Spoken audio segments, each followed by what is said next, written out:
What is going on? I want to welcome you from Half Court. I am Sean Murphy, and today we are going to be talking about one of the most active teams from this past offseason. That, of course, being the Chicago Bulls.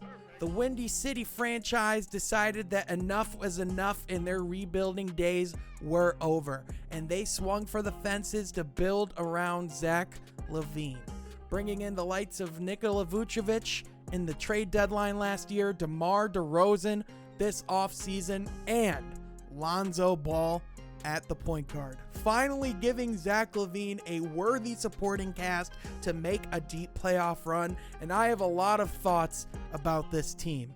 I will say this right off the bat, if there is any team that I had fun watching in this preseason the most so far, it has definitely been the Chicago Bulls. I am really excited and intrigued by what they have building there, and I'm excited to talk about exactly why. So with that, be sure to leave a like. It really does help out the channel a lot. I would love to know what you think of the Chicago Bulls in the comments section down below. What do you think of the pairing of Zach LaVine with DeMar DeRozan, with Lonzo Ball, with Nikola Vucevic? I personally am really loving what they have going on. And with that, let's dive into why, because man, I love this team. Zach LaVine was one of the emerging superstars in the NBA this past season.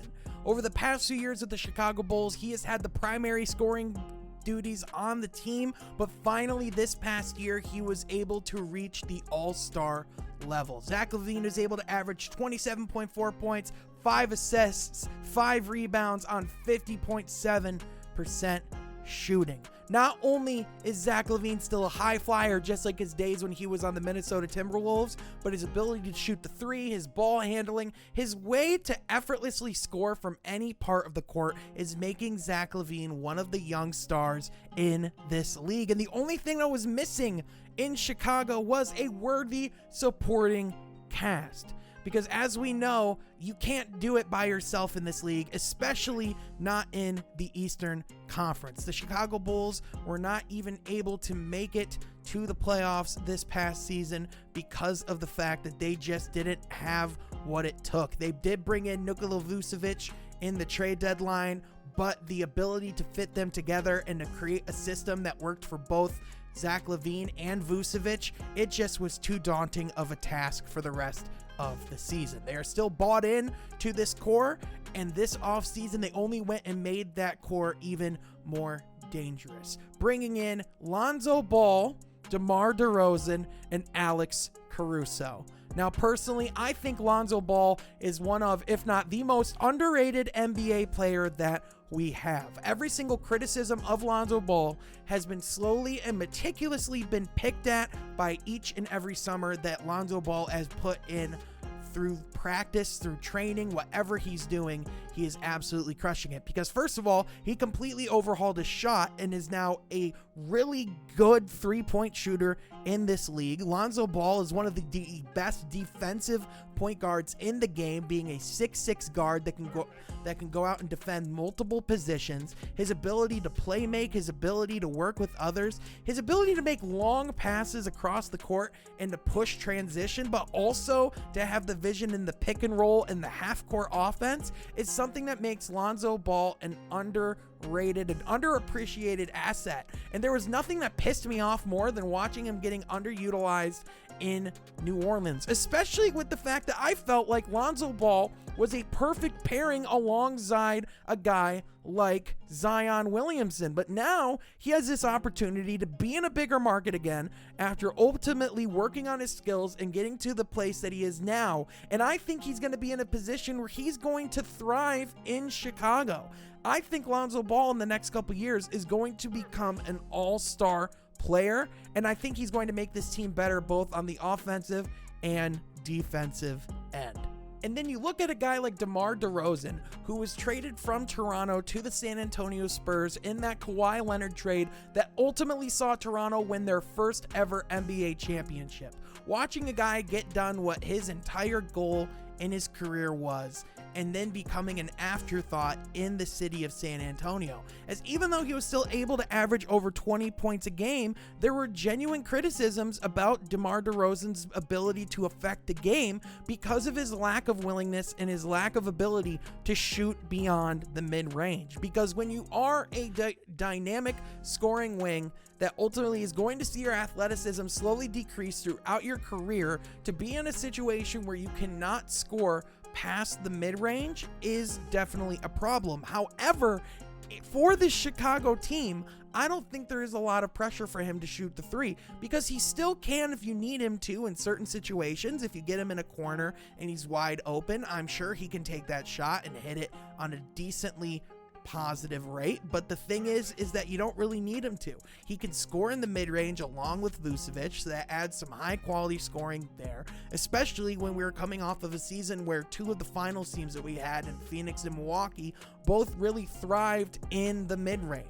So that really does give DeMar DeRozan that ability to affect the game again, but also he still has that athleticism and that quick burst. And to be in a situation where he is not relying on as the number one scoring option is going to be one of the best things to ever happen to DeMar DeRozan, because he is a guy that is far more suited to be a Robin with his skill set. Now, he didn't shoot the greatest in his preseason debut with the Bulls, but that's not anything to worry about, because DeMar DeRozan has proven consistently over his career that if DeMar DeRozan is anything, he is a bucket. So I'm really excited for him to have this opportunity to redeem himself, to make a push in the playoffs, and to also prove to people why exactly Chicago made this deal, because DeMar DeRozan is still a really good player. And then on top of it all, to have a guy like Alex Caruso that you can bring in off of the bench, a guy that the Lakers loved so much that they were so apprehensive to trade for so long, and they only let him walk in free agency so that they could go and get Russell Westbrook. That is simply high praise. And now Caruso has the opportunity to join a dynamic team in Chicago, to be that solidified sixth man and to come off the bench and to help this second unit succeed. And Caruso is just a high effort guy. He's able to defend multiple positions. He's athletic. He can shoot the three. He's just everything that you want your sixth man to be. And I think in the Eastern Conference, he's only going to get more and more chances to show his talents and to show people that he's not just a joke. He's not just the bald guy with the headband. Alex Caruso is a genuinely really good basketball player in this league, and if you think otherwise, you are heavily mistaken. The question that's going to be facing the Chicago Bulls is not as much whether or not that they have talent, it is how far can that talent take them, because they are in an Eastern Conference that still has the Brooklyn Nets, the Milwaukee Bucks, the Atlanta Hawks, the Philadelphia 76ers, and the Miami Heat, and not to even mention the Boston Celtics. So there are going to be a lot of teams that are going to be really vying for those top spots. And that doesn't even come to mention the New York Knicks. There's just a lot of talent in the Eastern Conference. And so if I'm looking at the Chicago Bulls team, if I see a ceiling for them, I definitely could see them being as high as the third seed in the Eastern Conference. And I could see them being a sleeper team to make it to the Eastern Conference Finals this year. I think this is a project that they're building in Chicago. And if I think that this team is going to be a championship contender, it feels like they're just one move away. I don't know if at some point they could possibly make a push to bring Bradley Beal into the fold and possibly trade some of the pieces that they have on the roster at this current time. I really like Patrick Williams and everything that he has. I'm interested to see what he can do in this prominent bench role that he's going to have this upcoming season, and not have the pressure to be that guy day one, but to ultimately thrive and develop in the background and to be a part of the Bulls' future alongside guys like Zach LaVine, like Lonzo Ball. It does feel like there is a genuine plan here to compete, but also to have a roster that can sell you tickets, a roster that brings excitement back to the city of Chicago. This is the first time in a long time that you can look at a Chicago Bulls roster and have genuine enthusiasm about what they're doing going into a season since you had Derrick Rose. And that is saying something. And that is something that I think is great for the NBA, but also just for basketball culture in general. This is a team that is definitely going to be circled on my League Pass calendar each and every week.